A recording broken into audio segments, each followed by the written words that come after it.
नमस्कार. देशोन्नतीच्या विशेष कार्यक्रमात मी धवल आपलं स्वागत करतो.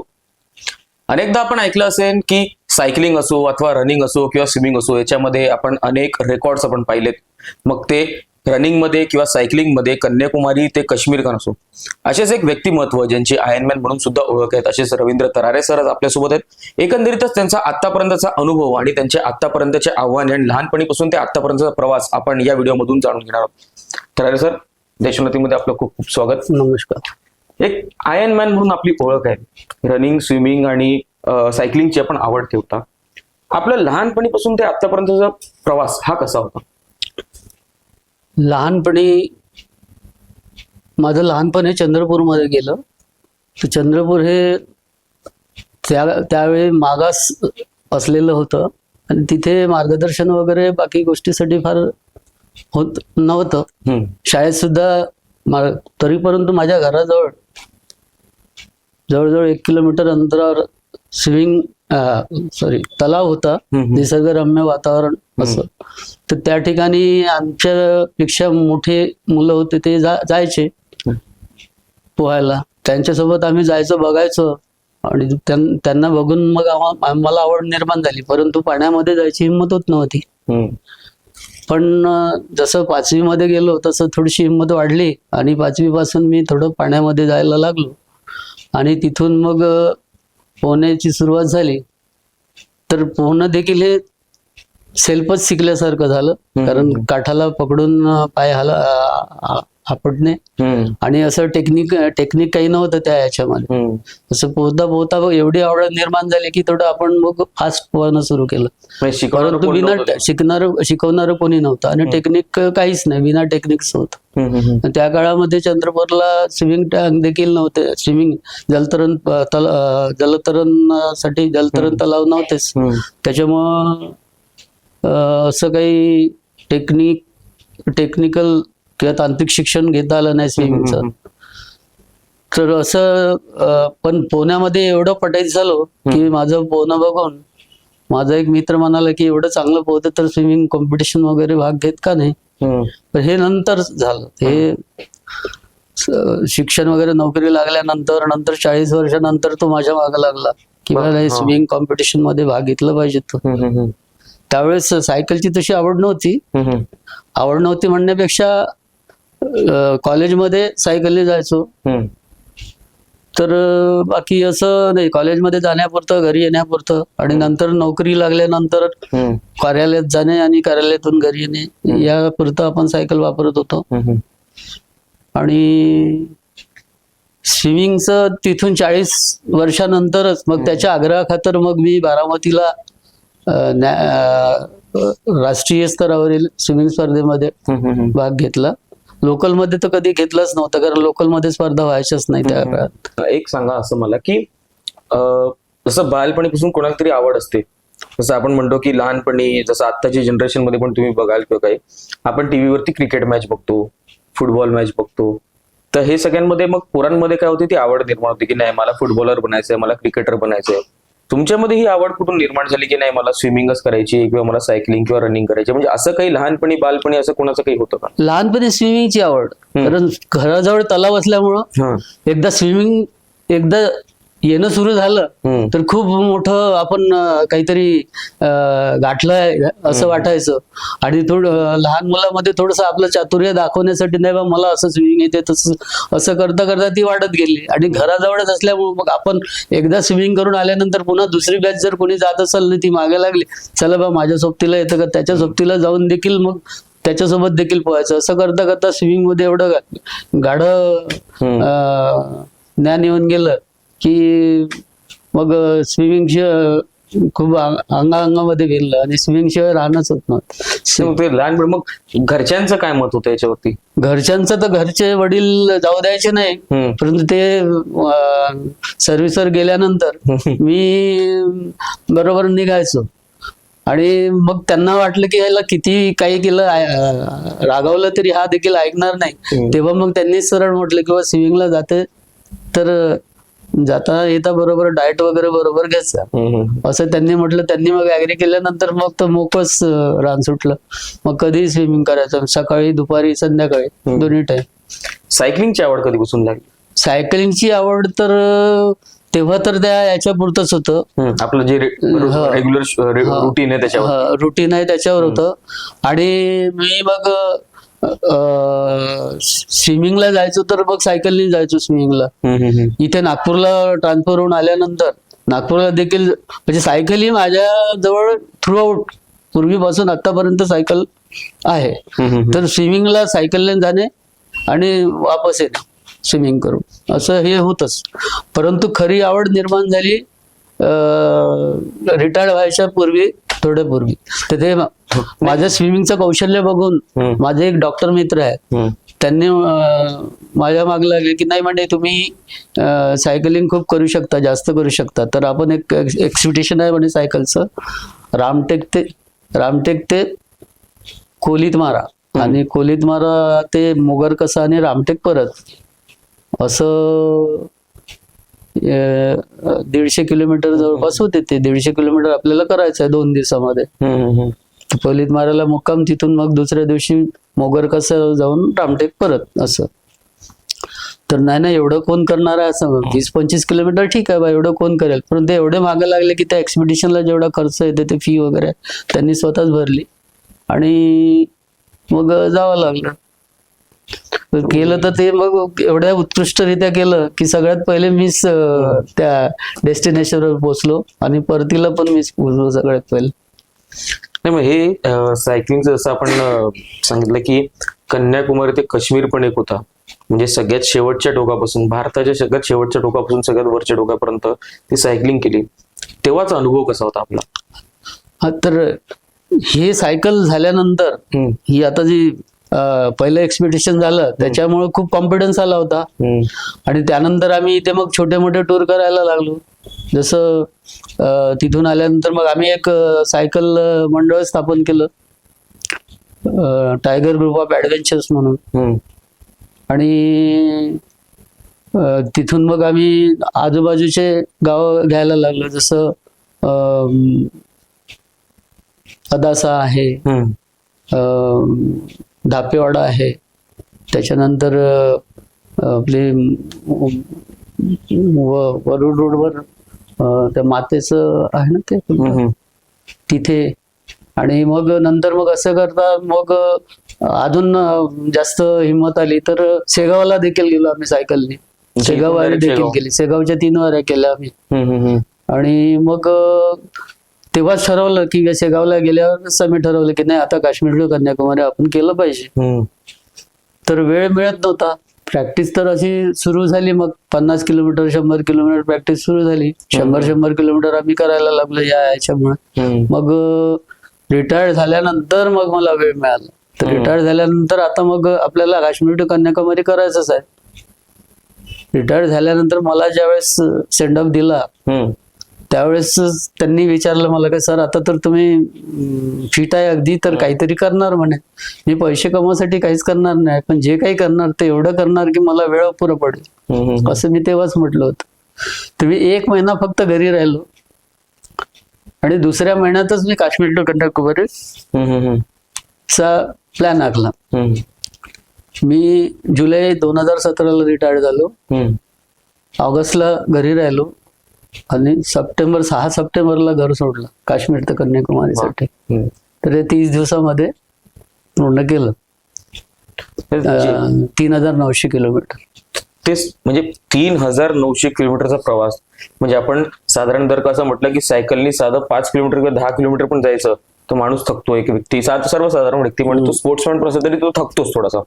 पण तुम्ही 3900 किलोमीटरचा प्रवास सायकलनी केला, म्हणजे तुमच्या संपूर्ण टीम सोबत केला. त्या प्रवासादरम्यान तुम्हाला कशा प्रकारचे म्हणजे अनुभव भेटले वेगवेगळे? म्हणजे तुम्ही कित्येक राज्य ओलांडून गेले तेव्हा, आणि मग त्याच्यामध्ये वेगवेगळ्या डिफिकल्टीज आली असतील, वेगवेगळी आव्हानं. मग ते पाणी असो, राहणं असो, थांबणं असो, कुठेतरी थांबायचंय, थोडासा आराम करायचा, त्या जर्नी बद्दल सांगा. तर इथून जाताना क्रीडा भारती म्हणून एक संस्था आहे, त्या क्रीडा भारतीशी आम्ही जुळलेलो आहे. तर इथे नागपूरमध्ये आपले क्रीडा भारतीचे सेंट्रल कमिटीचे एक कार्यकर्ते आहे, प्रसन्नजी हरदास आहे. तर त्यांच्या माध्यमातून त्यांच्याकडे आम्ही आमचा कार्यक्रम सोपवला आणि त्यांनी ते सेंट्रल कमिटीला पाठवला आणि तिथून त्या प्रत्येक राज्य प्रभाऱ्याकडे गेला आणि राज्य प्रभाऱ्यांनी मग आमचा जो मार्ग आहे त्या मार्गावर त्या जिल्ह्यातील त्या गावातील कार्यकर्त्यांकडे पाठवला आणि त्या पद्धतीने त्या तारखेला कुठे दुपार सकाळच्या नाश्त्याची व्यवस्था, कुठे जेवणाची व्यवस्था दुपारच्या कोणतं गाव आहे आणि मुक्कामाचं कोणतं गाव आहे त्या ठिकाणी त्यांनी तशी व्यवस्था करत गेले. आणि मग फोन नंबर आम्हाला ते वेळेवर मिळायचे, त्या हिशोबाने मग आमचे नंबर त्यांच्याकडे गेले होते, ते कॉल करायचे, आम्ही त्यांना कॉल करायचो आणि तशी व्यवस्था होत गेली. रस्त्यामध्ये देखील मग आम्हाला काही कार्यक्रम वगैरे राहायचे की शाळेमध्ये घेऊन जायचे, त्यांना मुलांना अनुभव सांगायसाठी, त्यांना मार्गदर्शन करण्यासाठी. तर असे होत गेले कार्यक्रम. आणि काही डिफिकल्टी वगैरे आली तरी कार्यकर्त्यांना फोन केला तर ते कार्यकर्ते, ते लोकल कार्यकर्ते ते सॉल्व्ह करायचे. तर कधी आता जसं ठरवलं की नाही, आता जसं तुम्ही सांगितलं की जुलैमध्ये रिटायर झाले आणि ऑगस्टमध्ये 1 महिना ब्रेक घेऊन मग तुम्ही लगेच जर्नीसाठी निघाले, ते पण काश्मीर ते कन्याकुमारी. मनात कधी भीती नाही वाटली, एवढा प्रवास करतो पण ते पण फक्त सायकलने? नाही, त्यावेळेस म्हणजे उत्स्फूर्तपणाच एवढा होता, उत्साह एवढा होता की नाही हे करायचं म्हणजे करायचं. परंतु आम्ही सुरुवात केली त्यावेळेस पहिला दिवस थोडस हे वगैरे वाटलं, दुःख वाटलं, थोडस पाय वगैरे दुखणं वाटलं. दुसऱ्या दिवशी थोडं त्याच्यापेक्षा जास्त, तिसऱ्या दिवशी असं वाटायचं की कंटाळा आल्यासारखं वाटलं तिसऱ्या दिवशी, कारण कशाला हे दुर्बुद्धी सुचली ना, कशाला आपण केलं. पण नंतर पण करणं होतं तर ते माघार तर घेऊ शकत नव्हतं. मग 2-4 दिवस आणखी गेल्यावर मग काही वाटलं नाही का, असं वाटायचं की आणि हे कार्यकर्ते जे होते मधामध्ये आम्हाला जे घेणारे, रिसिव्ह करणारे किंवा जे आमची सोय करणारे, तर ते एवढे उत्स्फूर्तपणे सोय करायचे, मनोभावे सेवा करायची ते आमची, की त्याच्यामुळं आमचं दुखणं वगैरे काही वाटायचं नाही आणि सगळं आनंदात पार पडायचं सगळं. एक आयर्नमॅन म्हणून आपली ओळख आहे, आयर्नमॅन म्हणून ओळख ही निर्माण कशी झाली? म्हणजे कुठून, म्हणजे तुम्हाला पण कुठून तरी प्रोत्साहन भेटलं असेल आणि जसं तुम्ही सांगितलं की प्रवास इतका केलाय, स्विमिंग मध्ये आपण उत्कृष्ट होतो, मग एक आयर्नमॅनची जी ओळख निर्माण झाली त्याच्याबद्दल सांगा थोडं. चंद्रपूरचे एक डॉक्टर आहे, डॉक्टर झाडे म्हणून आहे, की ते आयर्नमॅन झाले असं मला कळलं. तर मी म्हटलं यांना तर स्विमिंग वगैरे मी शिकवलं होतं, मी सांगत गेलो स्विमिंगच्या गोष्टी, बऱ्याच काही गोष्टी. आणि मग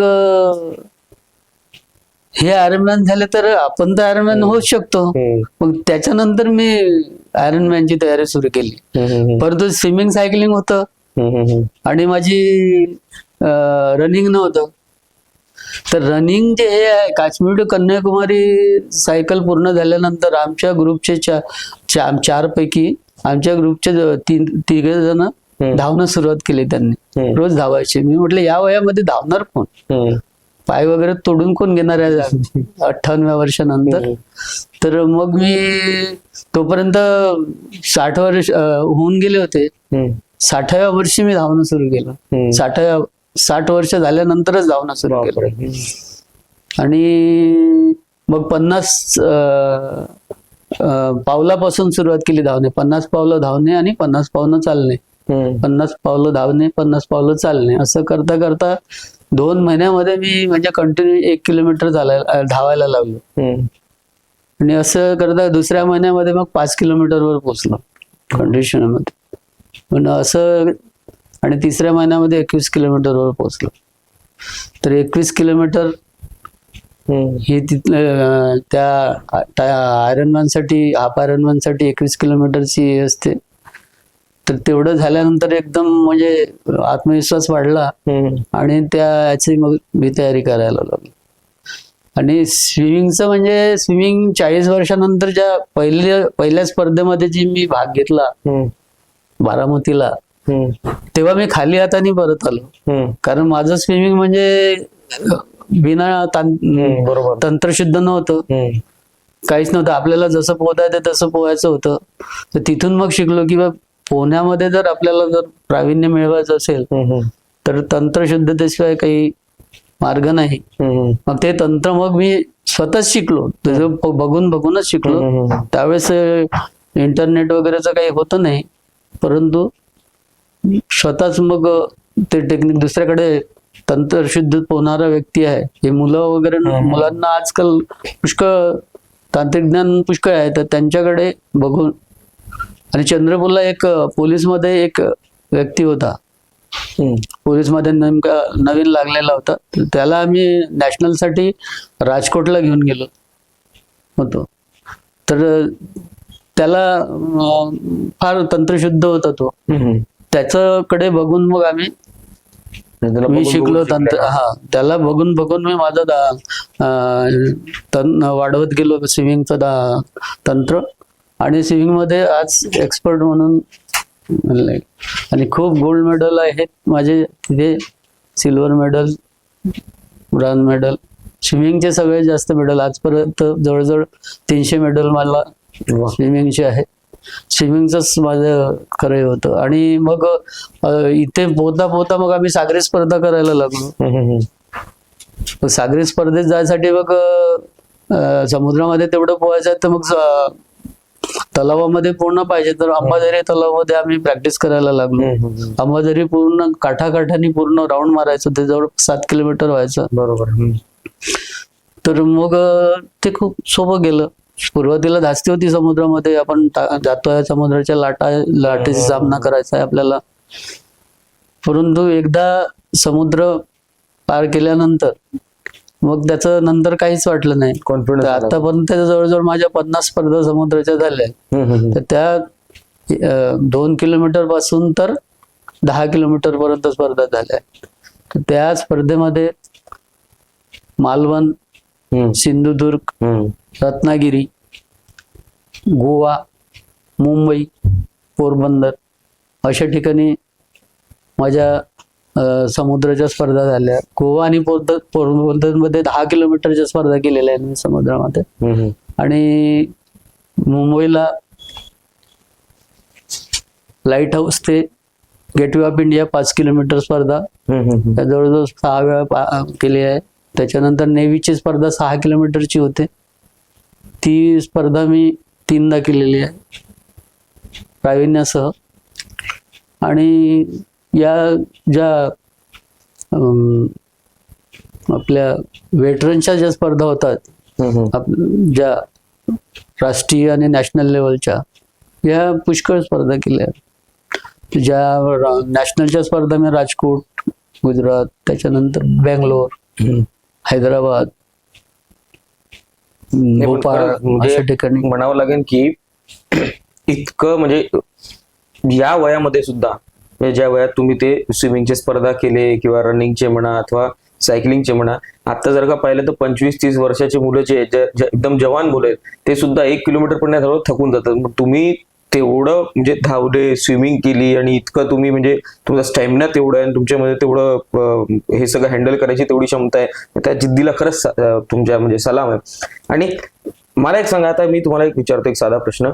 सर, जसं की आपण पाहिलं की तुम्ही जेवढं पण कष्ट केलं किंवा तुमचा जेवढा स्टॅमिना आहे आणि तुमची जी जिद्द होती की नाही मला रनिंग करायची आहे, मला स्विमिंग करायची, हे करायची, पण आताची जी जनरेशन आहे, जर समजून घ्या एक 17-18 वर्षाचीच मुलं पकडा, एक नाबालिक पण आहेत, जवान मुलं आहेत, पण ते या सगळ्या गोष्टींकडे न जाता किती वेळा आपण पाहतो की ते अपराधांमध्ये जास्ती इन्व्हॉल्व्ह झालेले आहेत किंवा एक चुकीच्या मार्गावरती लागलेत. तशा मुलांना किंवा तशा समाजाला आपण काय एक आपल्यातर्फे एक आवाहन कराल? चुकीच्या मार्गाने लागलेले जर आम्हाला दिसले तर मी त्यांना बरंच मार्गदर्शन करतो याबद्दल. आणि मी स्वतःच उदाहरण देतो त्यांना, आणि त्यांना कसे चुकीच्या मार्गाकडून चांगल्या मार्गाकडे येतील याच्यासाठी सतत प्रयत्न असतो.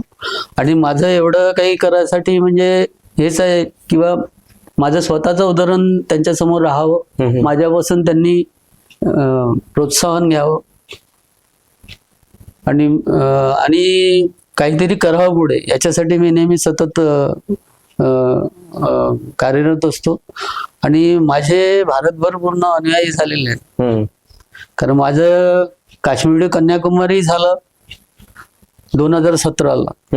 2021ला गुजरात पासून अरुणाचल पर्यंत हे एक एक्सपिडिशन झालं. तर आमचा मध्यबिंदू आग्रा होता, आमचा क्रॉस आग्रा होता. आग्रामध्ये देखील खूप आमच्या क्रीडा भारतीचं खूप मोठं कार्य आहे. तर तिथले कार्यकर्ते उत्स्फूर्तपणे म्हणजे उत्तर दक्षिण पूर्व पश्चिम पूर्ण पश्चिम झालं. त्याच्यानंतर क्रीडा भारतीचं राजकोट आपल्या झारखंडला अधिवेशन होतं. त्या अधिवेशनाला देखील आम्ही 3 जण इथून गेलो होतो. 1200 किलोमीटर अंतर आहे इथून. ते देखील आम्ही पार केलं होतं. सायकलनीच गेलो आणि सायकलनी परत आलो. आणि बऱ्याच स्पर्धा असे छोटे मोठे तर बऱ्याच केल्या. जसं चंद्रपूरला सायकलनी जाणे आणि परत येणे एका दिवसात, अमरावतीला जाणे आणि एका दिवसात, या गोष्टी करत. इकडे नागभीड ब्रह्मपुरीला जाणे आणि एका दिवसात. 4 अंतर झाले. म्हणजे इकडे त्या याच्यापर्यंत जाणे, बैतूल पर्यंत जाणे वापस येणे एका दिवसात, असे बरेच अंतर. पचमढीला जाणे, या ज्या सायकलच्या स्पर्धा देखील मी गाजवलेल्या आहे. नागपूरला टायगर सायकलॉथॉन झाली होती. ती 160 किलोमीटर होती. 5-6 वर्षापूर्वी झाली होती. ती 160 किलोमीटर 6 तासामध्ये पूर्ण करून मी पहिला नंबर मिळाला होता. त्याच्यानंतर आता 2 वर्षाच्या पहिले 0 माईल टू पचमढी 255 किलोमीटरची स्पर्धा होती. तर ती मी 13 तासामध्ये पूर्ण केली आणि पहिला क्रमांक आला त्यामध्ये. जवळजवळ 30 जण होते. त्याच्यापैकी 16 मुलं होते आणि काही प्रत्येक वयोगटातले. माझ्या वयोगटामध्ये 6 जण होता. 6 पैकी एक नाशिकचा होता, माझा टफ कॉम्पिटिटर होता, की जे आम्ही सोबत चाललो होतो. जाता जाता रस्त्यामध्ये माझी सायकल पंक्चर झाली आणि पंक्चर झाल्यानंतर तिला स्वतःच दुरुस्त करायची असते. तो कॉम्पिटिटर माझा खुश मस्त, तो पुढे निघून गेला. मला पंक्चर दुरुस्त करायला 20 मिनिटं लागले. मग मी मधामध्ये आशा सोडून दिली की आता काही पहिला नंबर काही येत नाही आपला. 2-4 किलोमीटर गेल्यावर अजून मनाला वाटलं की नाही आपण होप सोडायची नाही आणि जिद्द सोडायची नाही. आणि मग पुन्हा प्रयत्नाला लागलो आणि त्याला पाराशियाला पकडलं, त्याला क्रॉस, आणि त्याला क्रॉस करून मग पुढे गेलो. आणि अशा तऱ्हेनं जी स्पर्धा पूर्ण केली. मी पोचल्यानंतर तो 1 तासानंतर पोचला होता असं. आणि काही 16 मुलं, सगळे 25 वयोगटातले मुलं होते. 16 मुलं 16चे 16 पूर्ण सामोर गेले होते. तर 16 पूर्ण सामोर गेले होते. मग नंतर ते मटकुली नंतर जो 22 किलोमीटरचा जो चढाव लागतो पूर्ण, त्या चढावावर मग एकेकाला क्रॉस करत गेलो मी. शेवटी फक्त 6 मुलं पुढे गेले होते, बाकी लोकांना मी क्रॉस करत गेलो. तर मी पूर्ण याच्यामध्ये 10वा पोचलो होतो तिथे. जसं आपण सांगितलं की रिटायरमेंट 2017 मध्ये आपण घेतली होती, बरोबर. तर मग 2017च्या नंतर आता 2025 आपला पुढचा ध्येय काय आहे? जसं की आपण सांगितलं की रनिंग, स्विमिंग आणि याच्यामध्ये एवढं आपल्याला इंटरेस्ट आहे.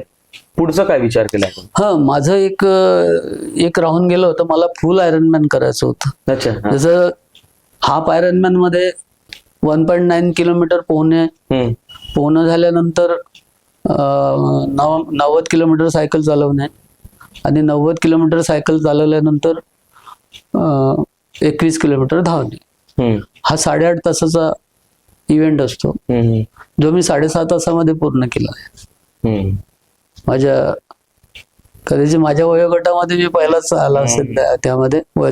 इथे पार्टिसिपंट कमी असल्यामुळे त्यांनी ओपन ठेवलं होतं, त्यांनी वयोगट घेतला नव्हता. आणि याच्यामध्ये मी बऱ्याच तरुण मुलांना मागे टाकलं होतं. तर अशा मी 4 स्पर्धा केलेल्या आहेत. 4 वेळा हाफ आयरनमॅन केलाय आणि एक माझा फुल आयरनमॅन करायची इच्छा होती. फुल आयरनमॅन याच्यापेक्षा डबल असते, की जे 3.8 स्विमिंग करणे, त्याच्यानंतर 180 सायकल आणि मग 42 किलोमीटर धावणे. ही स्पर्धा करायची होती. त्याची तयारी पूर्ण झाली होती. ऑस्ट्रेलियाला जाणार होतोच फुल आयरनमॅन साठी, परंतु कोविड सुरू झाल्यामुळं सगळं हे मागे पडलं. तर ही स्पर्धा मला एक करायची आहे आणि मला 10 आयर्नमॅन पूर्ण करायचे. हो. कमीत कमी 10 आयर्नमॅन पूर्ण करायचं होतं. त्याच्यापैकी 4 झाले आणि हे बाकी निरनिराळ्या देशामध्ये करायचे आहे मला. तर हे लवकरच करेन मी. नक्कीच सर, तुमचं फुल आयर्नमॅन बनायचं स्वप्न हे नक्कीच पूर्ण व्हावं ही देशोन्नती आणि पूर्ण परिवारातर्फे तुम्हाला त्यासाठी खूप खूप म्हणजे ऑल द बेस्ट म्हणेन मी.